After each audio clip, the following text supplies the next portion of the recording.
All right, so why do you think money causes so much tension in relationships? Okay, it's, you're making me think. I like it. Look, there's many reasons why money causes so much friction in relationships. From what I've seen and what I've experienced, and I can only generalize, but sometimes there'll be one person in a relationship who has a high value on creating wealth. There might be another person who has a high value on financial security or financial structure. Now, normally if a person has the ability to create wealth but they don't have a high value on structure, they'll make a lot of money but they'll spend a lot of money.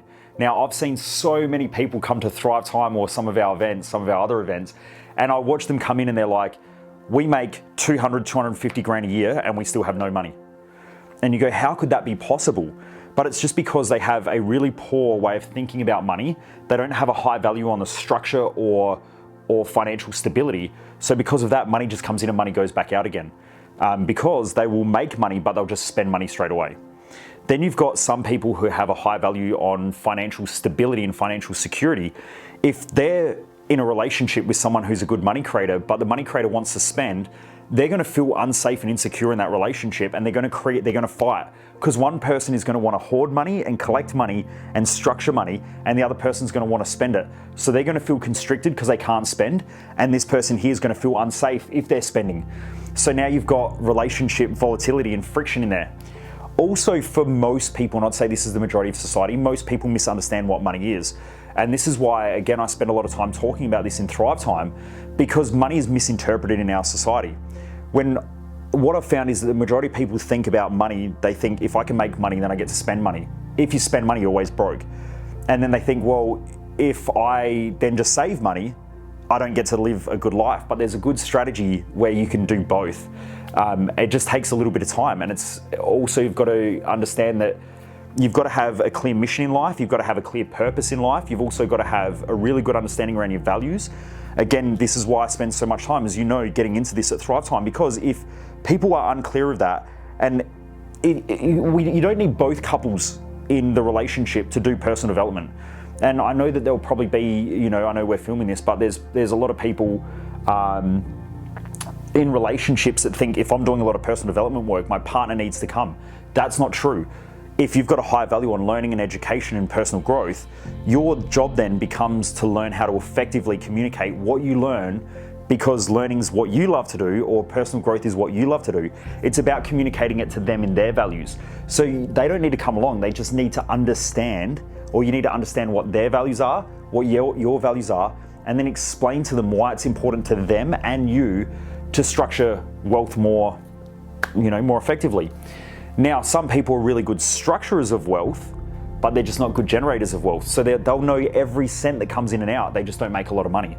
And that can also hinder their ability to grow. And there's ways around that as well. Again, I teach a lot of this stuff at Thrive Time.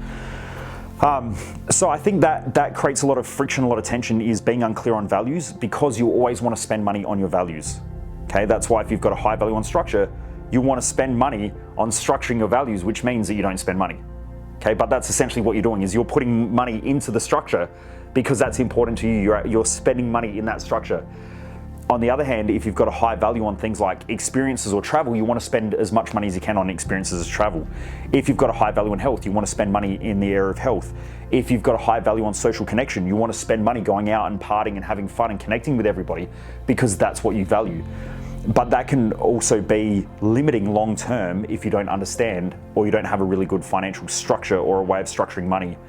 And I know for me personally, it took me a long time to learn how to structure money where I didn't feel constricted and I didn't feel trapped, which is why I teach all this stuff. Because I think most people, when they think about structuring money, they think it makes them feel trapped, and then eventually they save money for a little bit, or they invest money for a little bit, and then they go and blow it all again when they get ahead. And most people get stuck in that vicious cycle. So I think that's a huge challenge. I also think that with the misinterpretation of what money is, which is just a transfer of value, you won't spend money on things that you don't value. So when I look at, I meet a lot of people and they subordinate to their partner. So their partner will say, you can't spend money on this, but that's because their partner doesn't see value in what you're doing. What will happen is over time, you'll start to resent your partner because you go, that fucking asshole doesn't understand how important this shit is for me. And so it creates tension, it creates friction in the relationship. Then you get pissed off and you have this emotional outburst. You don't give a shit about me. You don't care. You do everything for you and you don't do anything for me. And that's a clear sign that you've been suppressing, and eventually it explodes out of you. If you learn how to communicate more effectively through your values and you learn how to communicate more effectively, then you can talk to your partner about why it's so important to you and how it's going to help them. So when we first started our business, I was doing a lot of studying, a lot of personal development and a lot of growth because I had no fucking idea how to run a business. I had no idea about myself. You know, I was this depressed, fat little chubby kid growing up. I didn't know really about who I was and what I wanted to do. So doing a lot of, you know, as you can see, a lot of personal development, a lot of study, a lot of growth and a lot of reading and research. Sometimes I would come home and say to Jess, you know, we'd have like $1,000 in the bank and that was it. And I'd say, look, I need to spend 800 to go to this course. And then she'd blow up and freak out because it would go against her highest values. But what I had to explain to her is, look, I want us in 10 years to be ahead. I know that this is going to help me. If it helps me, it's going to help you in the long run. And so we would sit down and we'd talk through it. And then after a while, what started happening was the more she saw my growth, I could just, like now, if I said, I'm going to go and spend $10,000 on study, she'd go, all right, cool, we'll make it work. Because she now has that self-belief that the more money Michael invests in himself, the greater we are as a couple and the more she gets to do in life. Whereas before it was like I was taking away from her, okay? And so that creates a lot of friction, I think, in relationships as well. Yeah. There's also another common thing that I find that most people mistake in society around wealth creation. And this is why I love teaching these strategies at our events, because that misunderstanding stops so many people reaching their potential.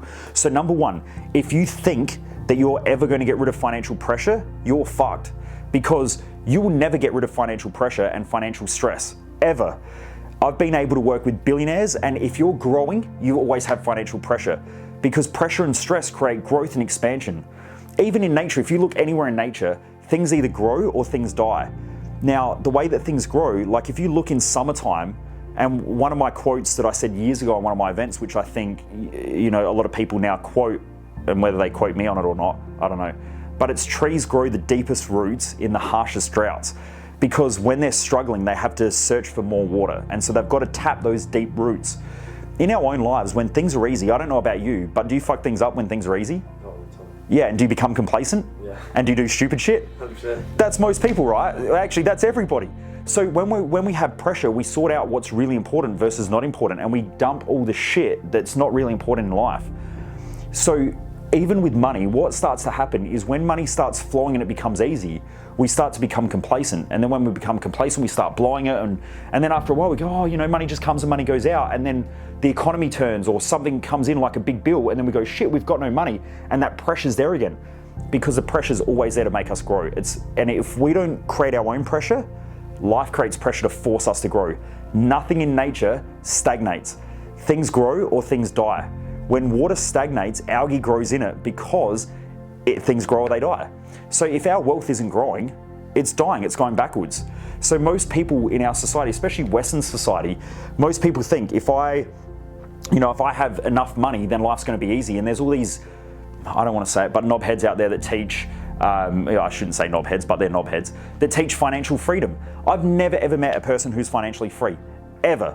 Because every person that I've met who creates financial freedom ends up fucking destroying their wealth, okay? Because they start to become gluttonous, where they just spend, everything's easy, and then the shit hits the fan and they don't have any money. Those who consistently build, like Warren Buffett has been building wealth for 80, 90 years, okay? Or 80 something years, because he understands that process of consistent wealth growth. Richard Branson, all of those people, they're always looking to consistently grow, and they're not worried about growing wealth, they're worried about growing their businesses and serving their mission. So I think that's a huge one. So you need to understand that in a relationship, you have to stop freaking out about financial or money stress and financial or money pressure, because it's always going to be there. The key is either you control the stress and the pressure by doing the things that you need to do to achieve the things that you want in life, or life keeps throwing you pressure and stress. So life's going to control you, or you're going to control the pressure and stress within your own life. It's that simple. So for Jess and myself, we know that there's always money pressure and that there's always money stress, but we keep trying to control it. So we're looking for ways to keep growing wealth and to keep pushing that pressure on us, or to keep doing things like personal growth or the things that we want to do in life, which then we've got to find new ways of generating new wealth or better ways of structuring our wealth and getting rid of all this shit that's not important. And that's really what it comes down to. I think way too many people buy into a fantasy of financial freedom. Life should be easy. I should be happy all the time.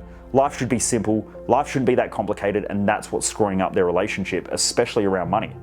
Okay? If they just realize that there's always going to be financial stress, there's always going to be financial pressure because we always want to grow our wealth, then the question becomes, what does my mission look like? And then how do I serve that mission? Once again, that's why I teach that at Thrive Time, because it's one of the most important and fundamental things that a person will do in life if they want to create a great life and then build great health, great wealth, great relationships, influential friendships, great, knowledge and intelligence and so on. Okay, great family. All of those things happen because you're serving a mission.